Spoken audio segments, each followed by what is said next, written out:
apa sekarang? Kau nak touch tu, cuba kau start tengok. Bukan salah Duduk dalam kedai ni.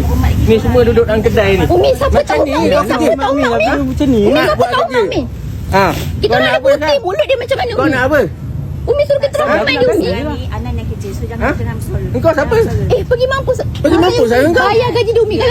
Kalau bayar, tak Ha. bising Umi. Sekarang ni yang pekerjaan Ha, Anan, so awak datang. jangan campur. Awak Ha. jangan campur. Engkau siapa? Tak macam ni awak. Umi, sebab Hanan ni Kau slow siapa? je saya cakap. Tak ada lah, kau nak ada aku. Kau nak ada aku? Dah. Adab lah gaji aku sen. Adab. Wait. Adab. Dia kocok Adab. Kau kalau Adab, anak kau kau tengok. kena nanya aku tahu lah. Ha, sebab tu bapak kau tak nak Orang kau. tak bayar gaji. Nampak siapa dalam siapa? Ni apa? Staff ni palaci ke? Kau nak apa sekarang? Cakap macam ni. Ha? Tak, masalah Ni daripada awal laki dia ni kau ajar gila guys. Yang kaki duduk atas meja. Lepas tu Kau sekarang tengok play sampah victim kau kata ni. kita orang yang kau ajar Macam ni gila. kau buat kerja.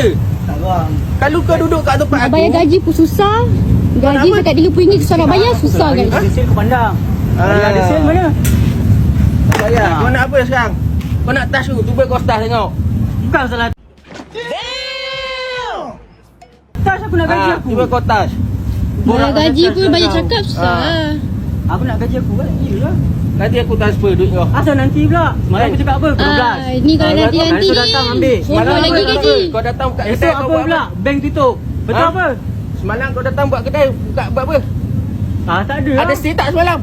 Habis Kalau tu tak yang ada hari stay ni orang nak ada bayar stay gaji lah. macam mana? Semalam macam ni. Ha. Petang dia dah jumpa kita orang, dia dah nak balik apa? Ha, lepas tu? Petang dia dah nak balik tapi dia kata dia balik tak dapat gaji. Ha, memang Dengan baik, saya. memang kita buat macam tu. Ha. Tu yang dia Ha. tunggu pukul 12. Tengok sendiri cakap tu sendiri yang Ah, buat aku 12. cerita sekarang ni. Habis tunggu 12, Ha. tak ada buat apa ni? Dah Ha, ya. Dia pun tak ada mood nak kerja dia cakap. Ha, tak ada mu pergi plan. Ha. Pergi plan. Sedap kau. Habis tu tak gaji nak aku bayar. bayar kau. Aku tak Lelaki. bayar. Kalau aku Datang tak buka bayar, kedai kau, kemas Dia tak nak bayar. kedai kau. Dengar Kau sendiri. tengok sampah kau duduk dalam kedai berapa lama? Borak pasal sampah ni aku letak lah. Ha, lepas tu, Sampah nama kau datang sampah kerja kan. buat apa? Apa kena mengenai Kau sampah datang buat dengan kerja gaji? buat apa? Apa kena mengenai sampah Oh, dengan aku gaji? bayar kau saja je lah. Ha, aku bayar kau saja lah, tak payah buat apa lah. Kita datang kedai saya sajalah tak bayar. Ha. Dah dia berhenti tak payah bayar. Tenang ah. Ha, tak apa, nanti aku transfer. Asal nanti pula. Transfer sekarang ah. Aduh. Punya pasal lah. Kau hol-hol lagi. Aduh ni. Tak ada, tak ada. Bayar je bang. Berapa gaji dia dulu abang bayar dia dulu apa? Ha, tengok sekarang ni siapa dah bayar gaji guys. Sale pun tak ada je nak bayar gaji. Ha, time dia bayar, time dia kerja. 2 minggu tak ada sale, kau buat apa dalam kedai?